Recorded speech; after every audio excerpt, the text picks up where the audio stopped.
There's a new Pentagon report about China's military, and one thing is clear. We have nothing to worry about. You can just stop watching. Welcome to China Uncensored. I'm Chris Chappell, and Happy New Year. I hope you enjoy this free episode. It's my present to you.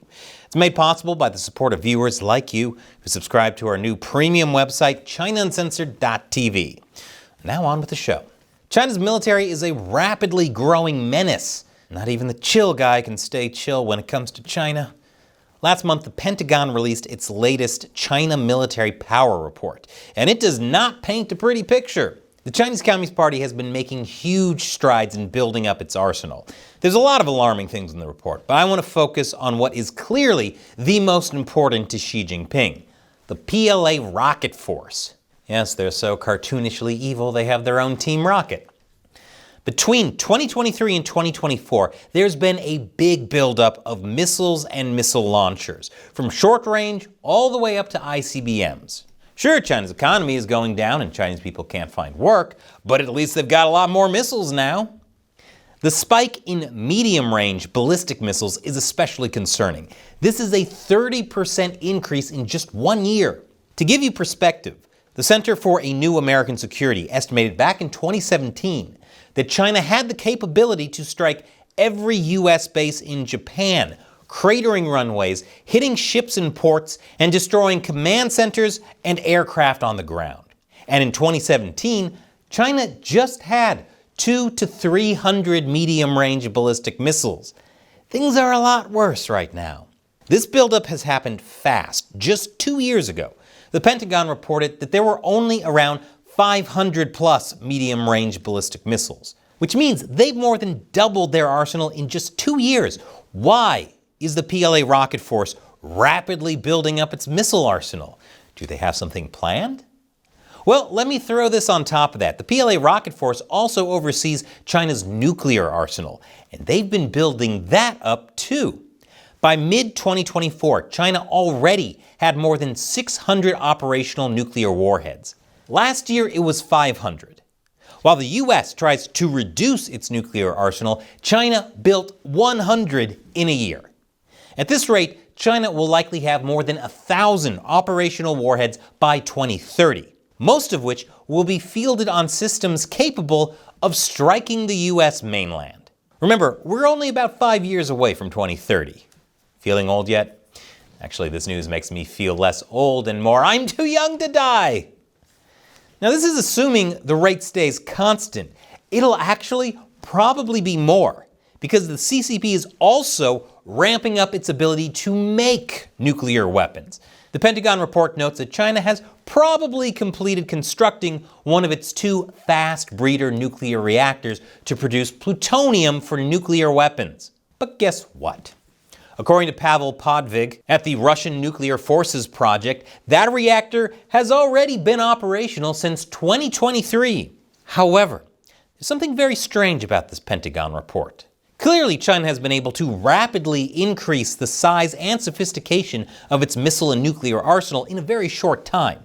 But the Pentagon basically says, nah, don't worry about it, because this report has a new section called Special Topics.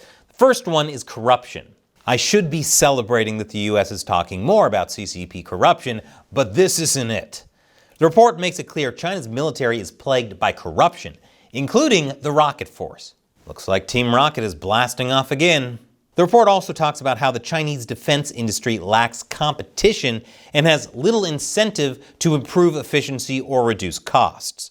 The report also mentions how the PLA's dependence on foreign technologies and components likely increases long-term production costs. But China is not alone in that regard. As far as I'm aware, the U.S. still heavily relies on China for military component materials, even materials for ammo. The impression you get from reading the Pentagon report is that China's military is so plagued by inefficiency and corruption that it can't and won't do something like a military invasion of Taiwan. But if that were really the case, then how do you explain how quickly China's military developed and expanded?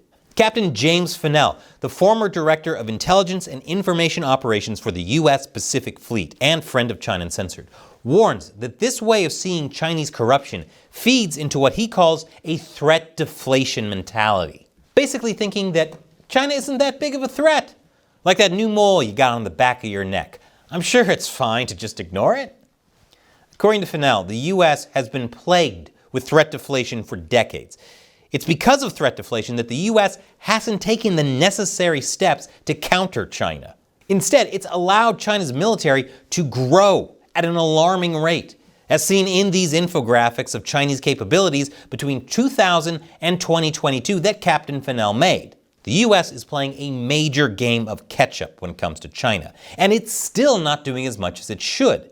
As Captain Fennell points out, China's leaders, like Xi Jinping, use corruption as a tool to purge enemies and bend the military to their will. Corruption in China under the CCP is a feature, not a bug. In fact, corruption can feed into Chinese aggression and make China even more dangerous and determined, not less. The issue is not how corruption impacts military effectiveness, but whether it will have a critical impact on war and Xi's decision-making. The last thing we need is for people to conclude that corruption can somehow magically stop the CCP in its tracks. U.S. Naval War College professor Andrew Erickson likewise warns against getting complacent, pointing out that some of Xi's reforms have enabled China to be a much more lethal force. According to him, nothing revealed in the report suggests problems sufficient to frustrate Xi's pursuit of his top priority target: military modernization to help assert control over Taiwan first and foremost. China is in the midst of the most drastic military buildup we've seen since World War II. It's about time the U.S. and like-minded countries react accordingly and stop acting like the chill guy. This free episode would not have been possible without support from fans like you who want to help us keep China uncensored. Head over to ChinaUncensored.tv to join our exclusive community with episodes you won't see here on YouTube. Once again, I'm Chris Chappell. See you next time.